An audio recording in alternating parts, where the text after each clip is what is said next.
Hello, everyone, and welcome to another X's and Dogs podcast. Remember a few weeks ago, whenever I said that I believe either one of or both Mike Tomlin and John Harbaugh could be either on the hot seat or getting fired after the 2025 season? Well, the news broke yesterday evening that John Harbaugh has been let go, at the Baltimore Ravens organization. And this really didn't come to too much surprise for me. I think the John Harbaugh era just ran its course in Baltimore. The team really had to change something up. There had to be some significant shakeup going on this offseason because there has been just too many years back-to-back of disappointing end results for the Baltimore Ravens. And, it seems they believe that the necessary move was to move on from John Harbaugh. Now, I do want to say, I still don't think it's off the table that Mike Tomlin also gets released by the Steelers. I think if they go out there and get beat significantly by the Houston Texans in the wild card round, I still do believe there is a chance that, a home loss in the playoffs sways the Steelers ownership to make a change there. After a really similar situation in Pittsburgh where the team's been good every single year, but has not been able to get over the hump. And, for Pittsburgh, it's been even worse. They haven't won a playoff game in I think like a decade. I think the Browns have won a playoff game more recently than the Steelers have. So, I still do think there's a really good chance that, maybe I wouldn't say really good. I think there's definitely a chance that Tomlin is still on the hot seat. And I think, he needs to, in order to solidify his chances of being in Pittsburgh next year, he needs to go on a little bit of a playoff run, win a game or two with Aaron Rodgers here in the playoffs to reestablish kind of the faith in the Steelers fan base and ownership. But we'll see how that plays out over the coming weeks. I want to talk about John Harbaugh, who is without a doubt the top candidate in the head coaching pool this offseason. So every year, or most years, there's this idea that there's not a lot of good potential head coaches out there. And if you fire your coach, you're not going to get a coach that's as good as the one you had, especially for teams like the Browns and Ravens this year where, Kevin Stefanski was there for a while, John Harbaugh was there for a while. It's just a really common thing that you hear almost every year that, the grass isn't always greener and the head coaching pool isn't as good as it should be and this and that. But every year, teams bring in head coaches and perform better the next year. And also every year, teams fire coaches like the Ravens did kind of unexpectedly, and the head coaching candidate pool just grows and grows. So that's why I really wanted and still want to wait to give you guys my predictions into who the potential head coach could be for the Browns, who I think is a good candidate, who I think are the candidates that we should stay far away from, who I think the Browns would seriously consider, and kind of that whole ordeal, which is going to be hard to predict with the Andrew Berry camp being the ones that will go through this process, simply because I think they're going to use a very analytical approach, and they're going to attempt to not leave any stone unturned, and that means interviewing and checking in with potential coaches who you and I aren't even familiar with right now, very unknown names in the league that they believe can be a good coach. Kevin Stefanski was literally an example of this 6 years ago whenever they hired him to be the coach of the Browns. Now that wasn't even Andrew Berry making the hire at the time. It was the Haslams, but this is kind of just what the Browns do. They don't limit the pool to guys that are on all the lists that we've seen so far. The Clint Kubiaks, the Shulas, the Brian Floreses, the Mike McCarthy's, these names that we're constantly hearing in the head coach candidate pool. The Browns are not a team that limits themselves to just those options, and I think just based on the names that we've heard they've brought or are requesting in for interviews already, that's very evident. None of those names are on that list of the top candidates. So I just think that we should all give them some time, be patient with them, let them go through their process. I do trust Andrew Berry to be able to at least have a good process in selecting a potential candidates for the coaching job. Now, Haslam will be the one that makes the final call there, so the whole process could go out the window if Haslam falls in love with somebody and just decides to take the situation into his own hands. But, we all do need to be patient, let them play, let things play out, and judge the hire once it's made.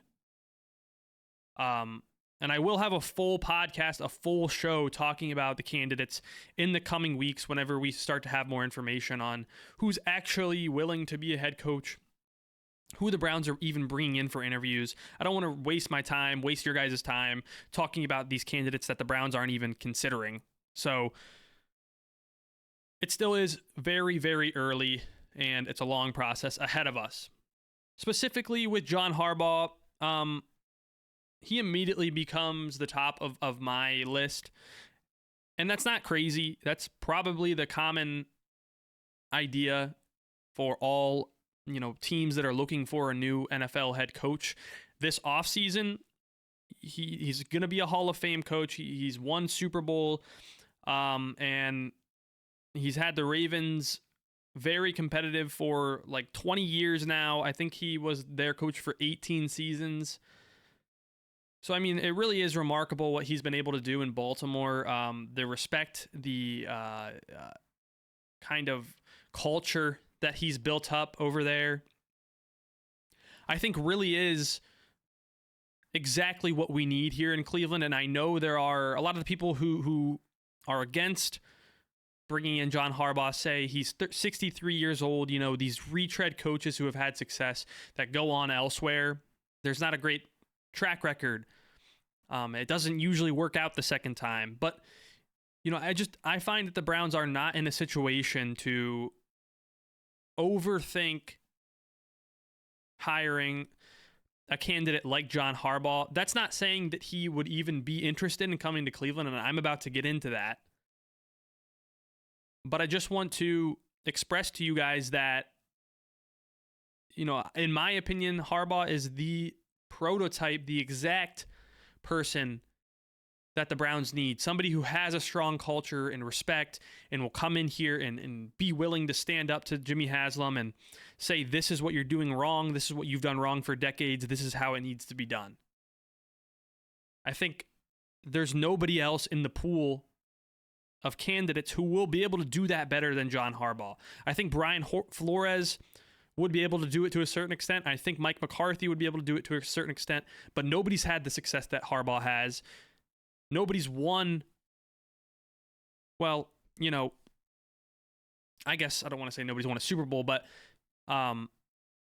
nobody's had the overall success, in my opinion, that John Harbaugh had with the Ravens. You can make the argument that Mike McCarthy has, but I just think that the Ravens, the stability that he was able to provide to that organization and being there for 18 seasons and being successful almost every single season there just represents more overall success than Mike McCarthy during that time, who got the privilege of coaching Rodgers, Prescott, never really had to deal with bad quarterback play.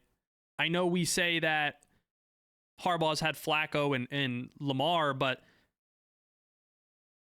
you know, Flacco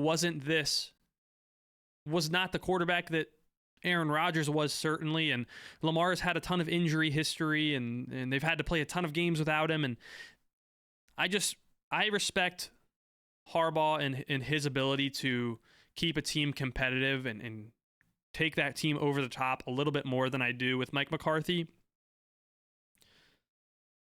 I think they're both possible candidates, but maybe you guys disagree with that. I think there's a real conversation to be had there, but to me, Harbaugh is just the better candidate overall. And you know, I want to move into the conversation of if he would even take the job here in Cleveland, because we can talk for days about why he's a perfect fit, why he can do all these good things for this Browns organization, but does it really matter if he's not even going to consider the job? And thus far, the Browns haven't reached out to him. It doesn't appear, at least, the Browns have reached out to him. I do expect them to do their due diligence if they haven't yet. There's definitely a chance, you know, Haslam and Barry reached out to John Harbaugh's agent and requested an interview, and Harbaugh's agent was immediately like, he's not looking at the Browns. Like, that's a no. That's a possibility. We haven't gotten that information yet. But overall, I think, you know, there will be better jobs for John Harbaugh on the market. I can't make the argument that the Browns are even in the top 3 open spots, or organizations to work for that are also hiring a head coach. You know, the Giants have Jackson Dart, and a lot of people like Jackson Dart. A lot of, you know, NFL scouts like Jackson Dart. A lot of NFL coaches like Jackson Dart. They also have Neighbors, a lot of talent on their defense. It's a good team over there.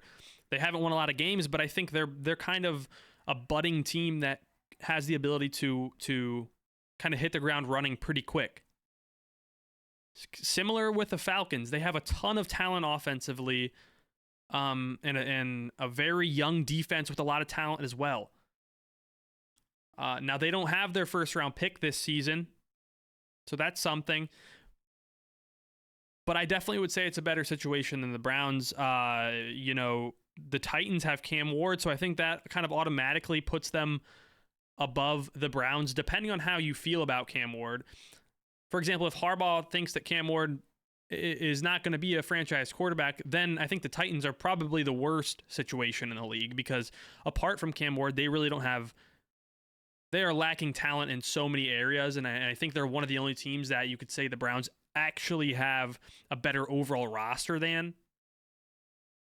So, you know, you have those 3 teams who are probably ahead of the Browns. Who else?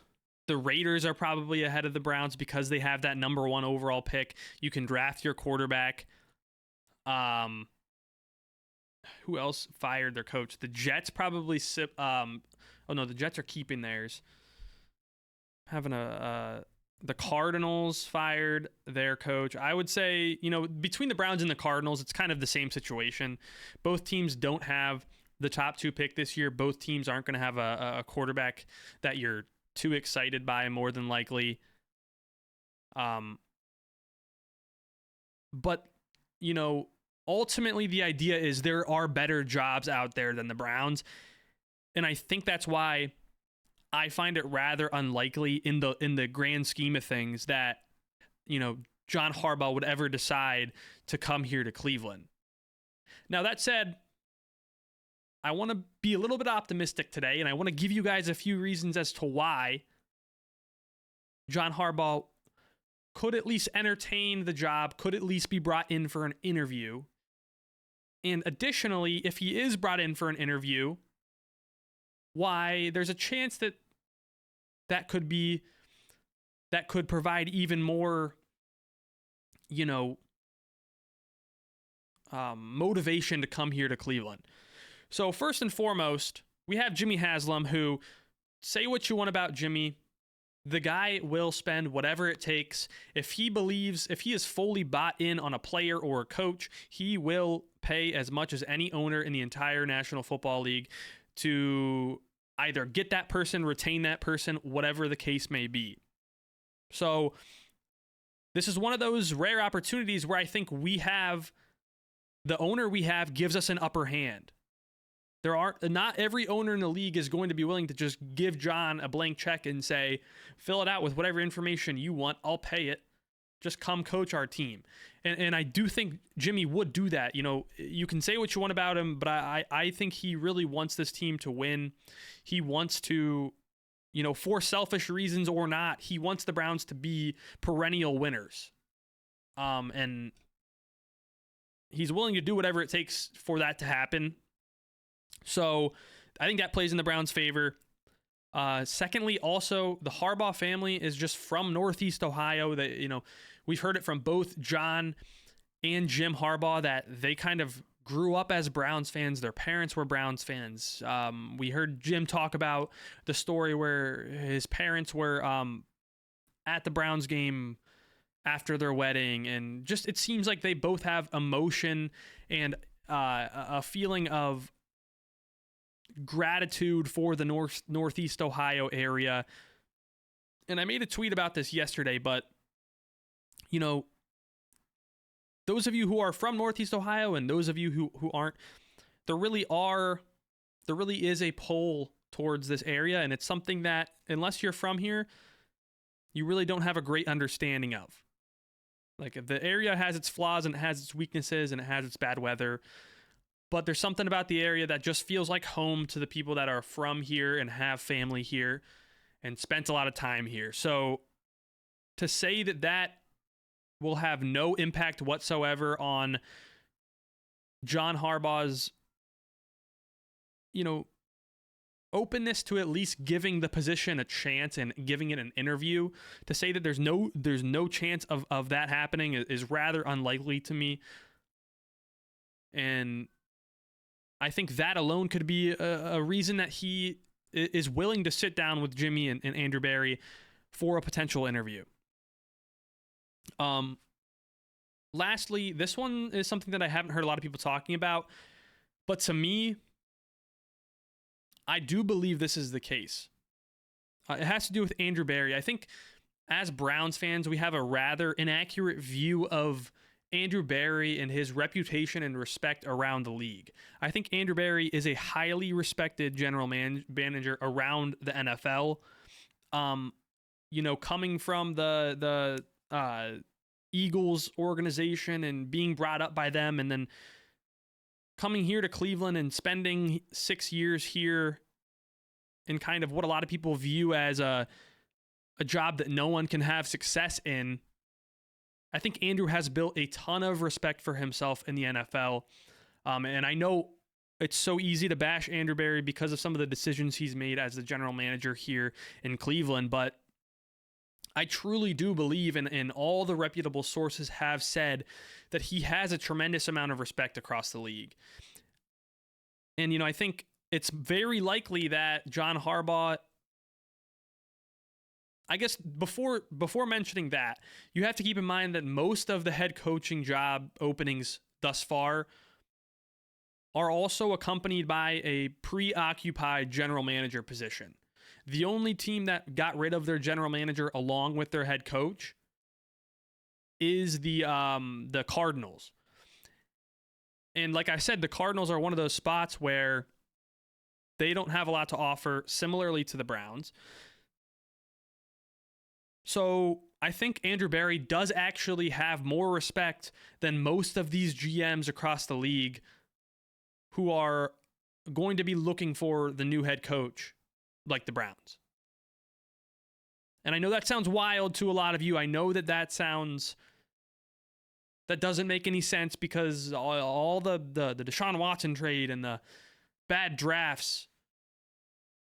But I'm telling you that their very reputable sources have said that Andrew Berry still holds a lot of respect throughout the NFL.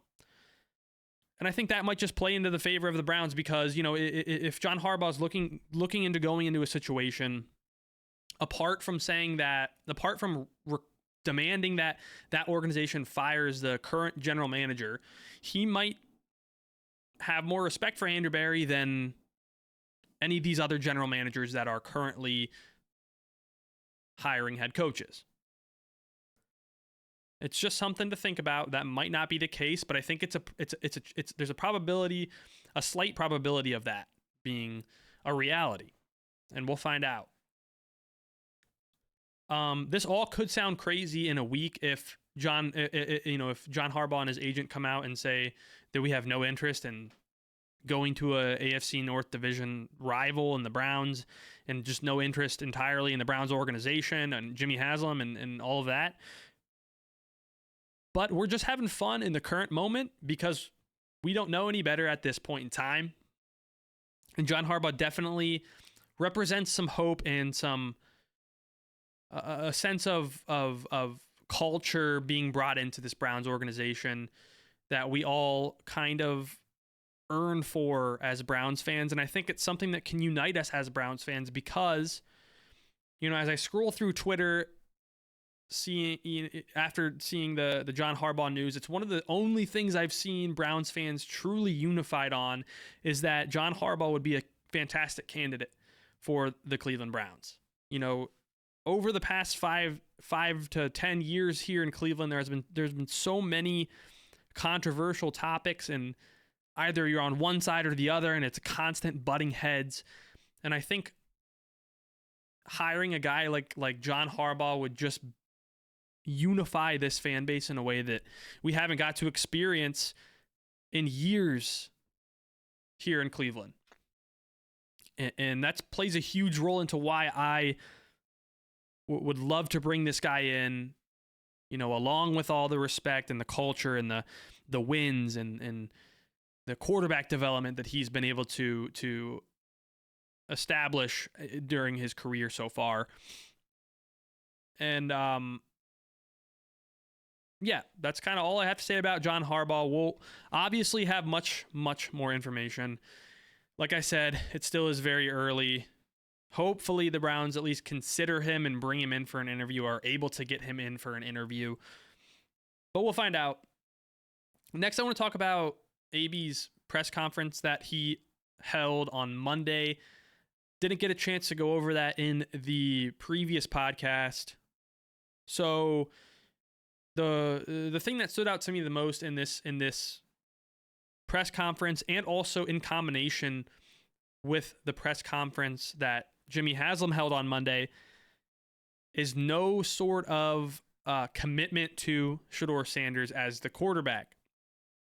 Andrew Berry brought up that he couldn't even give confirmation if it's going to be an internal or external,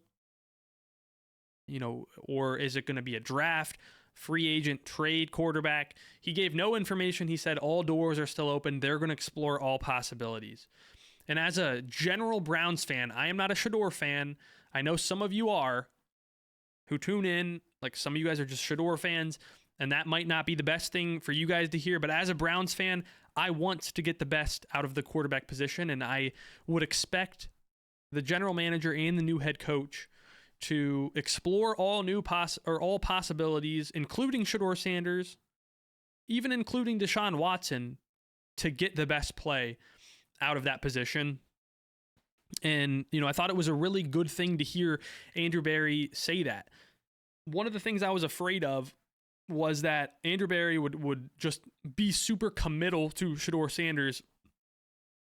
And the reason I was afraid of that is because after watching all the tape and after going through all these advanced stats and metrics and EPA and DVOA and or CPOE and all of this, all of these metrics, it was clear to me that Shedeur has not done enough to solidify himself as the starting quarterback here in Cleveland. Like, did he do enough to give himself a chance to be in competition next year and have a real competition where he's involved?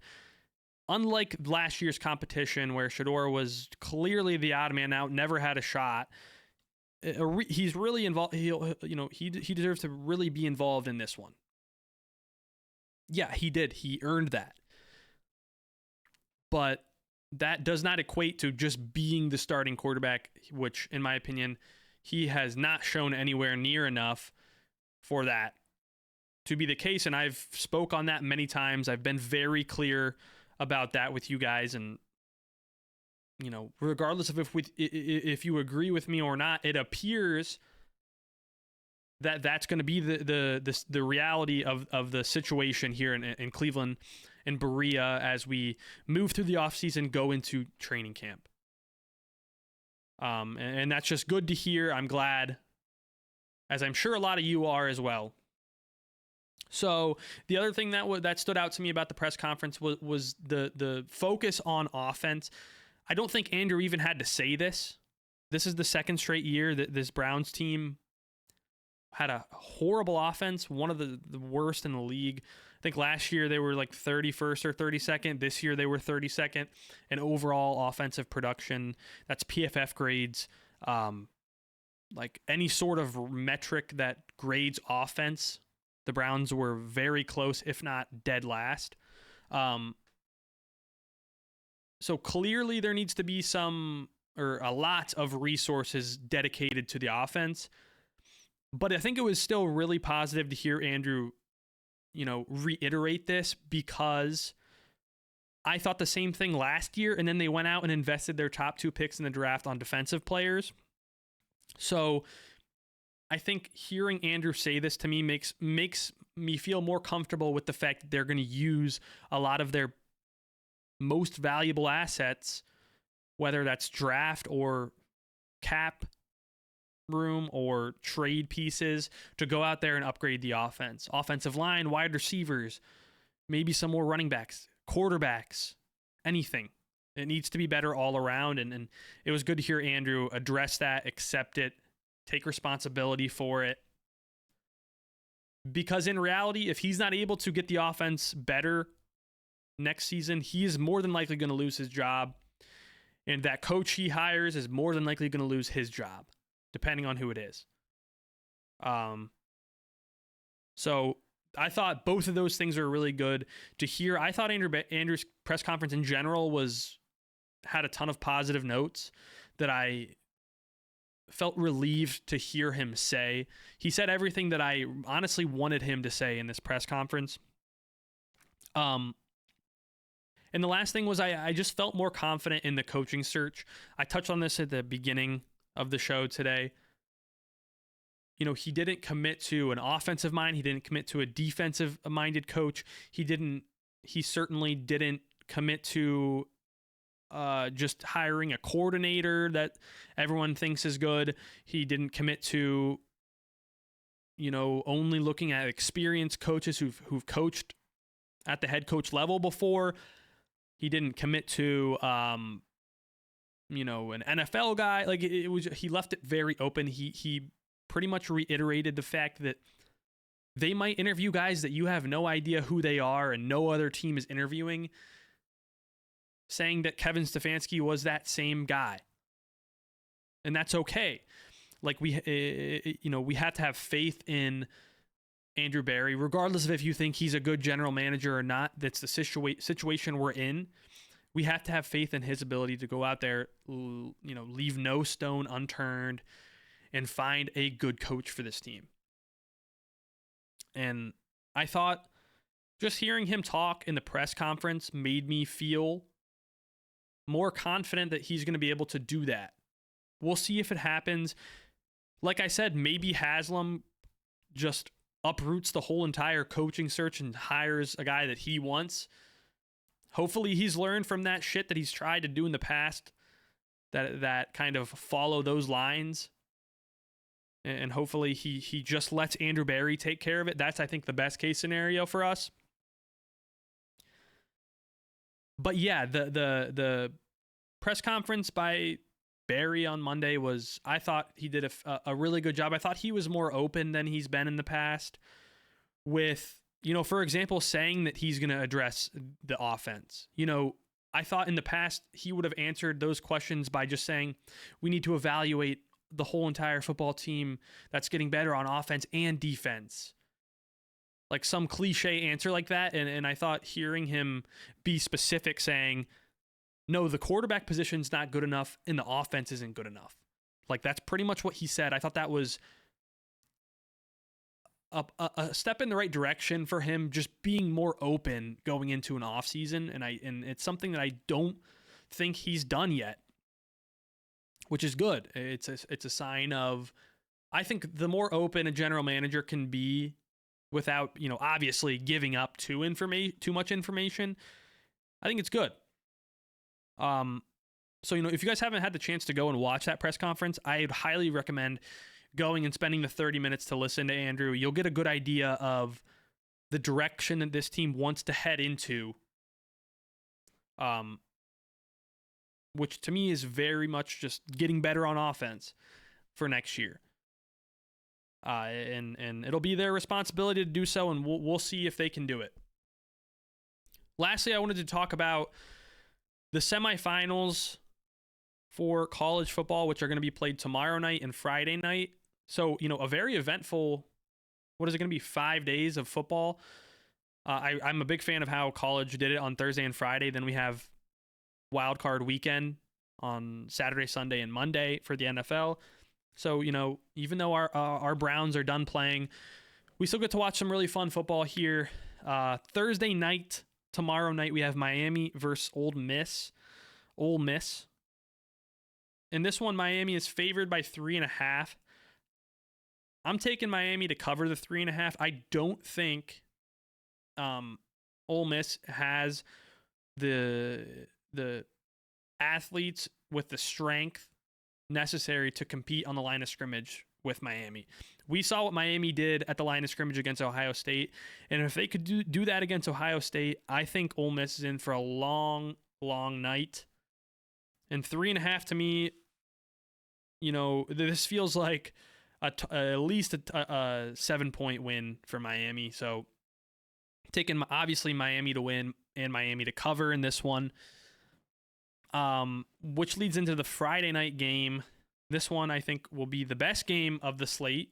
The Miami and Ole Miss game could be good too. It'll be fun to see what Trinidad Chambliss can do after a couple really good performances. This will be probably the best defense that he's faced so far this year, more than likely. So it'll be fun to see what he can do. That's a fun storyline. But the Oregon and Indiana game, we have Indiana minus 3.5 in this one. Same deal here. I'm taking Indiana to cover the 3.5 in this one. This is tough because both of these teams, I think, are playing their best football of the year. Oregon just dominated Texas Tech. And I think Texas Tech is probably a better team than Alabama, who Indiana just also dominated. So, it is a tough spot to pick, and these teams have already played once this season, and it was a very close game, came right down to the end.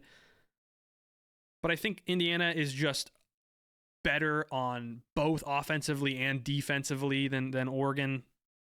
Like, not by a ton, but I just think, marginally better on both sides of the ball, and I think it'll be enough for them to win this game by, 4 points, maybe 7 points. So I would take them. This one's harder on the spread. This one's harder for me to feel comfortable with, but I still would take Indiana minus the 3.5, and obviously Indiana to win the football game. Let me know what your guys' picks are for these two games. They should be really good. It'll be fun to see some teams here who haven't had a lot of playoff success in the college football history in general. Apart from Oregon, I don't think we've really seen any of these teams in decades make it to this point. Miami had some success earlier in the early 2000s, but Ole Miss and Indiana are very unfamiliar with making it this far. So it's just always fun to see some new teams here, apart from the Alabama, Ohio State, Georgia, same old teams that we see every year, Notre Dame. But hopefully you guys are able to enjoy the games over the next couple nights. I'll probably be back with another show before the wild card weekend kicks off, and then I'll have predictions for that one as well. We'll go into each one of those games. Definitely have some fun games on the schedule there too. But that's all I have for today's podcast. In the comments, let me know, what do you got? Do you think the Browns have a chance for John Harbaugh? Or are you not interested at all? Are you interested? And also let me know, what you think of AB's press conference? What were your takeaways? I gave you some of mine, but I'm interested to hear what you guys have to say as always. Have a great rest of your evening tonight. I will talk to you all very soon. Bye-bye.